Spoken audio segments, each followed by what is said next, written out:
나미노비스 마나마투 주로나면 Sanawato?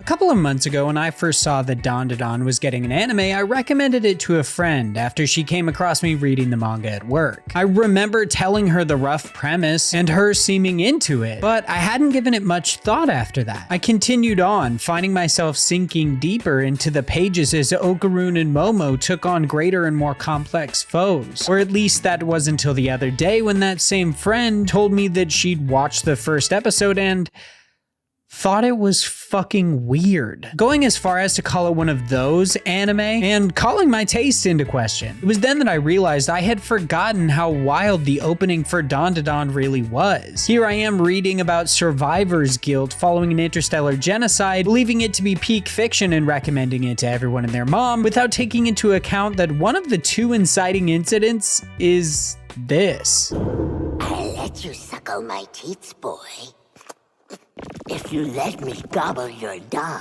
So today I want to sit down with you and have a quick chat about an awkward fellow named Ken Takakura and a popular girl named Momo Ayase who managed to ensnare my heart with their dong gobbling adventures. But don't worry, this isn't a review. I'll save that for later when the first season is entirely finished. No, this is a public service announcement because Dandadan is not what you think.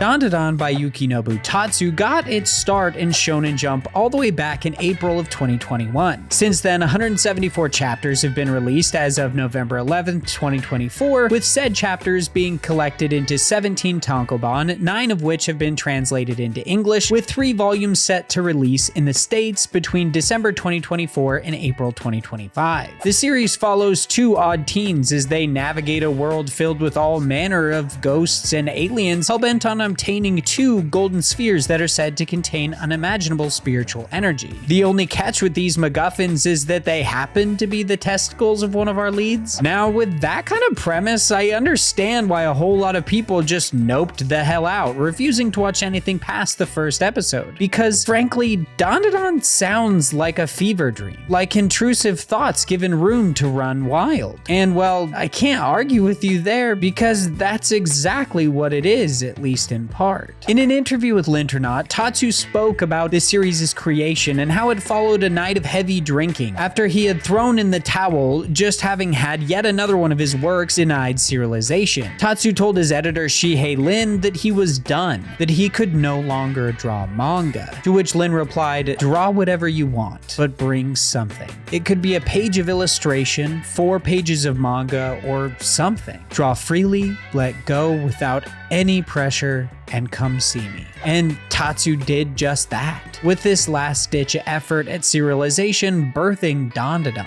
From then on, Tatsu continued the story with several guiding inspirations, those being his love of the energetic feel of the 80s and movies, specifically B and Z movies like Sharknado. This is where Dandadan's nonsensical premise and world come from. It's so needlessly weird because Tatsu wanted to create something fun, something that wasn't bleak like much of what we consume and experience now, something that brightens your day when you read it and harkens back to a time when stories were simple, or at least that's what the story was originally meant to be. However, one request by Tatsu's editor changed what was likely a goofy yet generic shonen battle manga into what Dandadan truly is. During what I'd like to refer to as the story's gestational period, Lin had Tatsu sit down and read 100 romance manga. To this day, it's not known which series he was given, but if you've made it to episode 7 of the anime, you know that this decision on Lin's part took what was likely just another shonen and created something special. Because however weird or uncomfortable the first few episodes of Dandadan may have been, those are not a true representation of the story. They're just set dressing, something to keep your attention elsewhere while Tatsu works in the background, laying the groundwork for what Dandadan is. And what is that, you might ask? Well, it's simple, really. Dandadan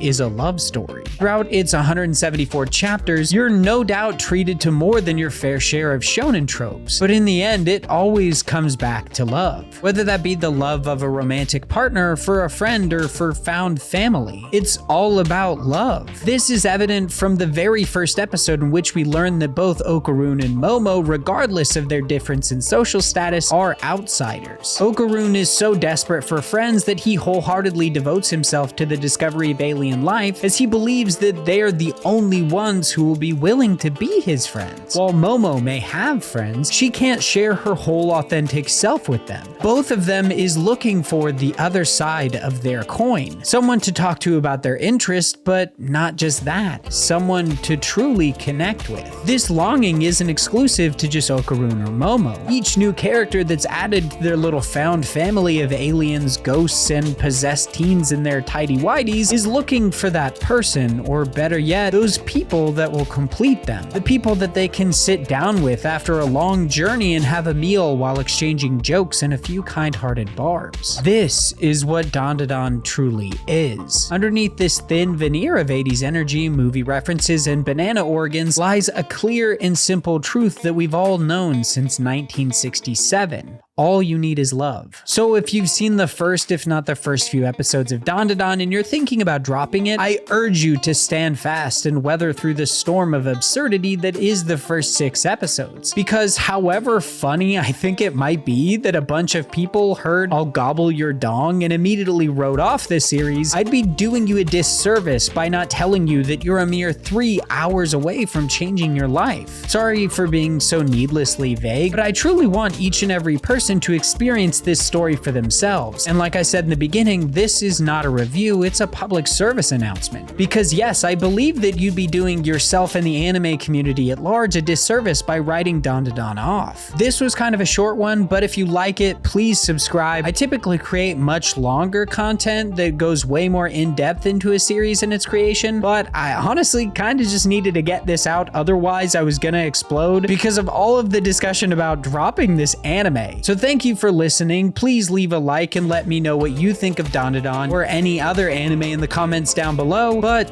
like always, until next time, I'm Luckless. Now go watch some anime.